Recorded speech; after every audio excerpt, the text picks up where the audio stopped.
So, just so everybody knows, Matt and I will, I think, be back next week. We were off this week because I was at a wedding in Germany here. Beautiful, beautiful wedding. As you saw, maybe you saw the Anima Christi, which we published, the practice thereof. Hopefully, we have more coming from that mass. It was just wonderful. Another reason for everyone to come to the pilgrimage in September 7th and 8th, because we are trying and hoping to have um, a Summerfest and then Mass at that chapel at the Franziskanerkirche in Uberlingen, Germany. So, yeah, if you haven't already thought about it or registered for it, please do so. It's going to be really fantastic. We already have quite a lot of people signed up from several different countries, especially from Europe. I don't know how many people from America we have. We have a few who live here. Sorry, somebody's backing up right next to me here. It's an issue with when you're doing this on in the car. But anyway, yeah. So please, it's really fantastic. If anyone doesn't know, this wedding is really cool.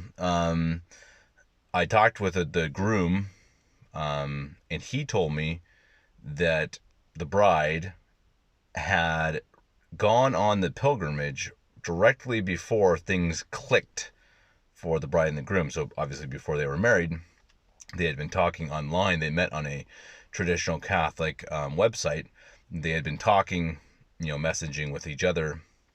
And after she went on this pilgrimage to Altötting in Germany again, things just seemed to work out. And now they're married. We have another German Austrian couple. She's Austrian, but pretty close to Germany. So we take her as one of our own. And pretty cool. And there's so many stories like that from this pilgrimage. So I highly, highly, highly recommend everyone to come. We're thinking about next year doing a pilgrimage in the area of the magnificent church, the church where I got married myself. It's owned by the city. That's why we're able to have the Holy Mass there, because the Novus Ordo doesn't stop us from doing it. Really magnificent chapel, one of my favorites. Really my favorite chapel, my favorite church, I should say, in all of Germany. I have maybe others that are a little bit better in Italy, France even, but in Germany, this is the church that I love the most, and not just because it's my personal favorite because of my history there, but also because it's just a magnificently beautiful church. And the acoustics. Anyone who wants to come sing and realize the full potential of a choir, this place is just unbelievable. It really blows my mind. But really what I wanted to talk about today, in lieu of having a full podcast, especially with Matt on Monday. I know today's not Monday, but everything's being pushed back a little bit here. Monday was a holiday here in Germany, May Day, communistic, but I'll take a free day when I can get it.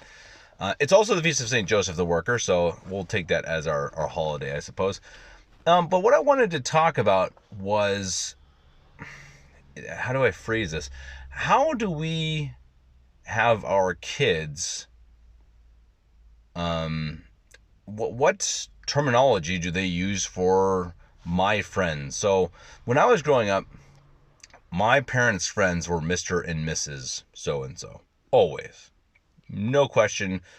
It would have been strange otherwise. Now, I think there was one couple where we used first names, but they are a bit younger than my parents, and they expressly asked for it. But everybody else was Mr. and Mrs. So-and-so. And that's just how it was. And to me, it never even crossed my mind to be different. And as you see today, and I think people would agree with me, that kind of starts to fall away, at least here. Now, maybe that's different in the US, but in Germany, it gets much more informal. It becomes much more first name basis, so the children calling the adults first name. Now, I'm not saying that's even a problem. I don't mean to accuse anyone who does that at all. I don't think it's not something that I'm super irritated about. But I think that's why I wanted to talk about it. I want to get your opinion on it, really. The listeners' opinions, or the viewers, and see what you think. Because I think it's a really important thing, how we treat our elders, our priests, with respect. And I think that respect is helped by how we address them. And I think, with a priest or even seminarians, and I know in Omaha, or I went to school there, that I think, the seminarians generally, we called by their first name until they were at least a subdeacon, and then we called them Reverend, Mister. And I think, if that's their preference, of course, that's fine. But it makes me wonder, if it would be better if we called the seminarians by their last name, Mr. So-and-so, rather than their first name. Because, again, it sets a distinction that, I don't know, it sets a distinction of respect. And I think that we have to stop considering these things all on a personal basis. I think so many of our decisions in life seem to be based on personal feelings. I, Kevin, don't feel like anybody needs to call me Mr. Davis. It's not out of humility. It's just out of informality. I'm not a very formal person. Anybody who knows me knows that. I'm working on becoming more formal, but I'm not very formal, naturally. So I would rather someone call me, Kevin, rather than Mr. Davis. But that being the case, is that better? So if children come up to me and say, Kevin, my instinct is, yeah, okay, yeah, that's fine. I like being called Kevin. That's my name, and I like the being informal. But that's kind of the personal side. But the general side, taking out our personal feelings on it, what's actually better for the children? Is it better to, treat me in language like an equal, or treat me in language like someone who deserves a bit more respect? And I think that it's a dangerous road if we don't show our children clearly that there is a difference. That children, who are 5, 6, 7, 10, 13, they are not adults. They are not on my quote unquote level. And it's not because I'm some great person or patronage or king. It's because I'm just older than they are, and they haven't earned that yet. They're not adults. They're children. They are not equal to us in status. And that's something that I think the world wants us to think. The world wants us to be on par with children. They want us to treat our children like they're our friends and like we're buddies with them. And don't get me wrong, playing with your kids and playing with children and having children, like you and be comfortable with you is totally fine. Of course that's fine. I don't mean that's a problem. But I think still there's got to be some sort of respect level. They have to understand they are not equal with you. They are not level with you. They have to earn that with time. And they have to earn that, respect level. When many of us years ago were in high school or played sports or whatever, you had to earn a certain level of respect. When you were a freshman, you were kind of bullied a little bit. You had to do the extra work. You had to pick up the shoes. You had to, to clean up the baseball diamond. And when you were a senior, you didn't. But that was because when you were a freshman, you earned that. You earned that spot to say, wow, when I'm a senior, I don't have to do it. And when you were a freshman, you knew that was coming. And that's really important because I think, again, when a freshman, yeah, you don't like it at the time, but in your head you think, someday I'll be a senior and I won't have to do this. And someone else will do it. And it's an earned privilege. It's something that's, it's not just given to you. And so much of our world these days is just given to you. It's just, hey, you're born into this. No, that's not how our world works. And I think these children, who've been given everything and who've never had to actually earn their status, they grow up and they realize, oh shoot, the world doesn't give us everything. Now we actually have to earn things, and what am I going to do? And now I have a marketing degree, and it means nothing because, wait, what? I'm not just given a job. I have a liberal arts degree, and it's not just I don't just have something that's mine now. And I think that if people these days, if adults had been given that lesson of everything is earned, you have to work hard for everything, myself included. I mean, I was taught that well by my parents there is a, oops, sorry, there is a pecking order. In my family, there was, the older brothers.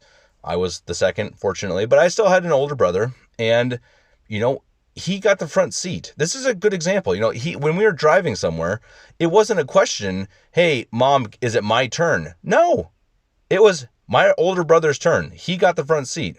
And when I was the oldest, I got the front seat. And then the next and the next and the next. And the younger children just understood that. It wasn't a fight. And children really not just want that. They think that maybe they don't think they want it, but they desperately need structure. They need pecking order. They need someone to tell them where their place is. And you see in the world today, I mean, a great example is all this transgender garbage, which makes, it's giving children the choice to say if they can do something crazy or not, something life-changing, something absolutely horrific to their bodies. And children are stupid. Children need to be led. That's exactly why we're here. That's why we have parents. That's why as parents, you don't just say, oh, hey, you're 10, go figure it out. Hey, come on, kid, go feed yourself. I don't want to deal with it. No, of course not. That is the responsibility as parents that we take on, that we have to. It is given to us by God, the responsibility to raise our children and to provide for them and to protect them. And part of that protection is making sure that they understand their place in the world. Because if they don't, they're going to grow up and they're going to join the chaos, and they're going to have no idea what hit them. And so again, back to the original point of how should we have our children call their elders, I think it's really important. This is just my opinion. I want to hear yours. I think that it should be Mr. and Mrs. And I think it should be yes, ma'am, no, ma'am, yes, sir, no, sir.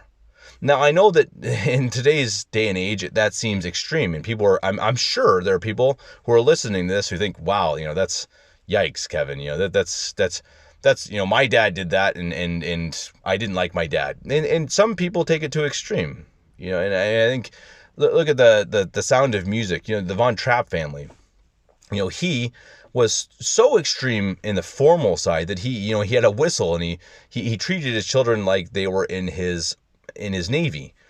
And then she came along, and because Von Trapp, his wife, had died, and then Maria Von Trapp came along, or she was eventually Von Trapp. She came along, and she pretty much told them, hey, you can't do that. You can't treat your kids like they're soldiers. You have to also treat them like human beings. So there is, of course, an extreme on the other side. But I really think language matters. And this is something that the modern times really shows us, that words matter. How you use words, it really means something. And I think Orwell really understood that, with his book 1984, that if you can control what words mean, you can control society in many ways, because you can really break down how society works. If you no longer have to say yes sir, no sir, you no longer have to say Mr. and Mrs. You just say, hey, Joe, and Joe is a 70-year-old man. And again, if that's his wish, okay, that's a different matter. But just in general, we're talking about generalities here. If there's no respect level, then you don't respect your parents or your grandparents or your priests, and eventually you don't respect yourself, because you don't understand that there is a pecking order. There is an amount of earned respect that doesn't just come naturally. And it does come with age, and it should come with age. And I think that that's something that we need to talk about. And I think it's something that we need to think about, because the world is trying to take away from us the formality of Mr. and Mrs. and the formality of yes, sir, and no, ma'am. And if we let them take that away, I think, and I think it's already happening, I think that the next generation will be much, much worse for it. What do you think? I really want to hear your opinions on the matter. Maybe Matt and I'll talk about it next week as well, because I'd like to hear his opinions. But it's really important. It's more important than I think we give it credit for. So please let me know in the comments what you think. Do you think it's important, or do you think I'm overblowing it and that informality is actually better because, you know, it's kind of more of a, it's less pressure. It's more, I don't know, relaxed. Maybe that's right. Let me know what you think. Thank you for listening. God bless.